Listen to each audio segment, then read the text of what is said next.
Hi friends, तो আমি mutton রান্না করব। তার জন্য পেঁয়াজটা তেলে ভাজছি। আজ আমাদের লাঞ্চে সিম্পল তরকারি হবে, যেহেতু ঘরে কম লোক, কেউ নাই, শুধু আমরা দুজন আছি। তো আজ একটাই সিম্পল তরকারি, মাটন আলু একসঙ্গে রান্না করব, আর শাক ভাজা। আমি শাক ছাড়া তো আমাদের চলে না, আমাদের ডেলি শাক চাই।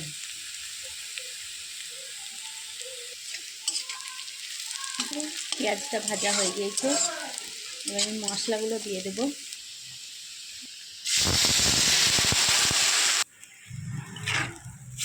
মশলা দিয়ে দিলাম। মশলা বলতে আদা, রসুন, লঙ্কা, গোটা জিরে, গোটা গোলমরিচ, ধনে, সমস্ত রকম বাটা, আর গুঁড়ো মশলা, হলুদ গুঁড়ো, লঙ্কা গুঁড়ো, জিরে গুঁড়ো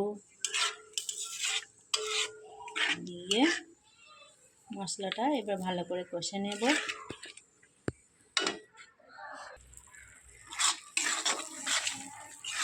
মশলাটা আমার কষা হয়ে গিয়েছে, মশলাটা এবার তেল ছেড়ে দিয়েছে। এবার আমি এর মধ্যে মাটন আর আলুটা দিয়ে দেব।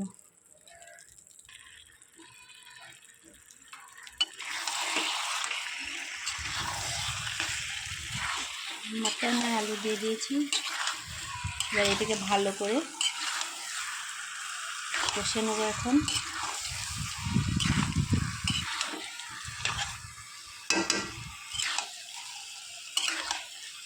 এক হাতে মোবাইল ধরে এক হাতে রান্না করা কষ্টকর হয়ে যায়। আমার মোবাইল ধরার কেউ নাই, আর আমার মোবাইলের স্ট্যান্ডও নাই।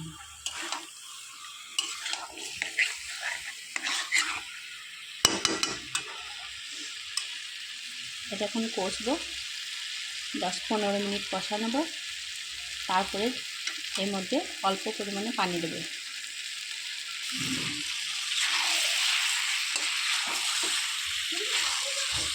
এখানে কষা হচ্ছে।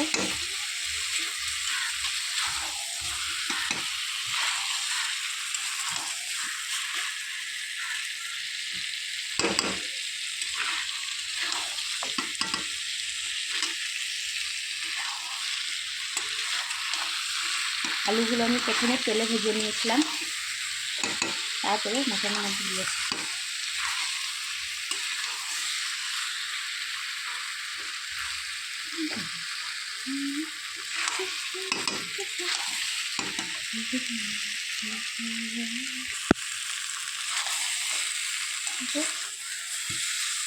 কষা হয়ে গিয়েছে, এবার এর মধ্যে পানি দিয়ে দেবো।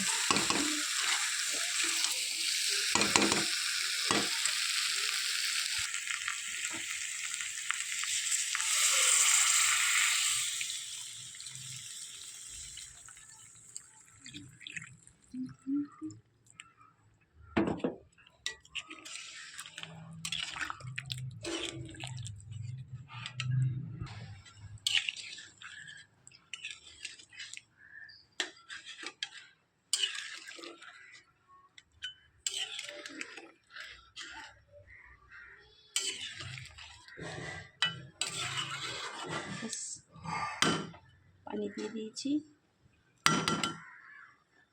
এটা একটু হবে।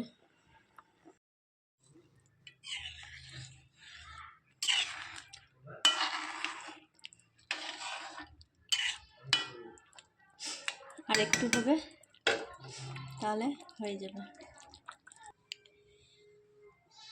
দেখো আমার মাটনের ফাইনাল লুক। গ্যাস বন্ধ করে দিয়েছি, আমার রান্না কমপ্লিট। ভিডিওটা যদি ভালো লাগে অবশ্যই লাইক করবেন, শেয়ার করবে।